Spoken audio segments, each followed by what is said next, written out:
मुकं करोति वाचालं पंगुं लंघयति गिरियं यत्कृपातमहं वन्दे परमानंदमाधवम्। मैं डॉक्टर CL माहुलिया, सह आचार्य संस्कृत, राजकीय स्नातकोत्तर महाविद्यालय किशनगढ़, BA भाग प्रथम के संस्कृत विषय के अंतर्गत हम व्याकरण शास्त्र का अध्ययन कर रही थी। पुस्तक है लघु सिद्धांत कौमुदी। इसमें आज हम अच संधि का प्रारंभ करेंगे। अथ अच संधि प्रकरणम। जैसा आप स्क्रीन पर देख रहे हैं, इको यणचि सूत्र है। अच संधि में लघु सिद्धांत कौमुदी में अच संधि जहाँ प्रारंभ होती है, आचार्य वरदराज कृत लघु सिद्धांत कौमुदी, इसमें पहला सूत्र है अच संधि में इको यणचि। इकः स्थाने यणः स्यादचि सहितायां विषयः सुधि उपास्य इति स्थिते। इको यणचि इकः स्थाने यणः स्यादचि सहितायां विषये सुधि उपास्यः इति स्थिते। स्थानत आंतर्याः दीर्घाकारस्य अकारः सुधय उपास्य इति जाते। इकों के स्थान पर इकः स्थाने यण स्यात्, इकों के स्थान पर यण प्रत्यय होता है। इकों के स्थान पर यण हो अच प्रत्याहार परे होने पर। सूत्र में इकः यणः अचि 3 पद प्राप्त हैं। इकः षष्ठ्यंत पद है, यण प्रथमांत पद है एवं अचि सप्तम्यंत पद है।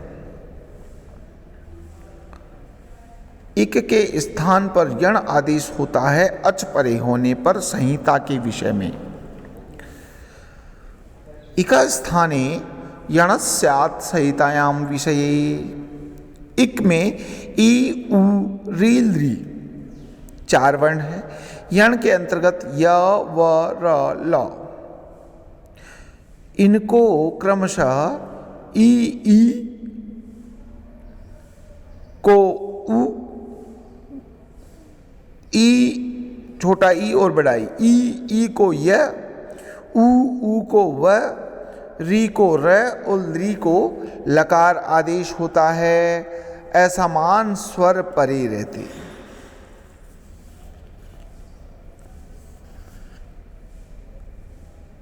समान स्वर नहीं होना चाहिए। इको के स्थान पर यण हो, अच प्रत्याहार परे होने पर संहितायाम विषय है। दृष्टांत यहां है सुधि उपास्य। सुधि विद्वानों के उपासनीय। सुधि उपास्य इत्यवस्थायां इको यणचि इति सूत्रेण इकारस्य स्थाने यकारे यणे कृते सु ध य उपास्य इति जाते।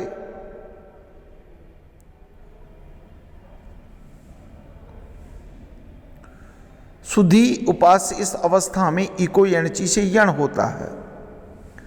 वह यण सु के उ को या धी के ई को होगा।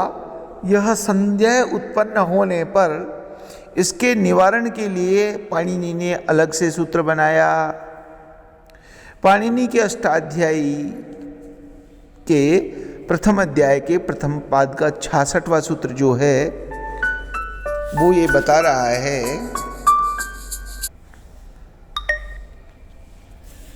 तस्मिन्निति निर्दिष्टे पूर्वस्य पाणिनि के अष्टाध्यायी के प्रथम अध्याय के प्रथम पाद का 66वां सूत्र है, जो इको यणची के अंतर्गत उत्पन्न कि कौन से यण, कौन से इक के स्थान पर कौन सा यण हो, इसका निर्धारण न होने के कारण तस्मिन् इति निर्दिष्टे पूर्व से सूत्र को बनाया गया। सप्तमी निर्देशेन विधीयमानं कार्यम वर्णांतरेण अव्यवहितस्य पूर्वस्य बोध्यम तस्मिन् इति निर्दिष्टे पूर्वस्य। ये परिभाषा सूत्र है। परिभाषा सूत्र विधि सूत्र का उपकारक होता है। यहां तस्मिन् पद सप्तम्यांत का बोधक है। विधि सूत्र द्वारा सप्तमी के निर्देश से किया जाने वाला कार्य सप्तमी निर्दिष्ट वर्ण से अव्यवहित पूर्ण वर्ण के स्थान पर होता है। सूत्र ने निर्धारित कर दिया कि इकार के स्थान पर ही यकार होगा। सप्तमी निर्देशेन विधीयमानं कार्यम वर्णांतरेण अव्यवहितस्य पूर्वस्य बोध्यम। सप्तमी के निर्देशन से किया जाने वाला कार्य सप्तमी निर्दिष्ट वर्ण से अव्यवहित पूर्व वर्ण के स्थान पर होगा। पूर्व वर्ण के स्थान पर होगा और पूर्व वर्ण में इकार है, इसलिए इकार के स्थान पर ही यकार होगा, इकों के स्थान पर यण हो। इको यणची सूत्र में अची यह सप्तमी निर्देश है। अच से परे होने वाला यण अच से अव्यवहित पूर्व इक के स्थान पर होगा। फलतः सुधी जमा उपास्य में धी के इकार को उकार करने पर यण यकार हो जाएगा। सु के ऊ को धी के परे रहते ध का व्यवधान हो जाने से यण नहीं होता। यही तस्मिन् इति निर्दिष्टे पूर्वस्य का आशय है। अतः इकार के स्थान पर यकार हुआ। आगे सूत्र स्थाने अंतरतमः।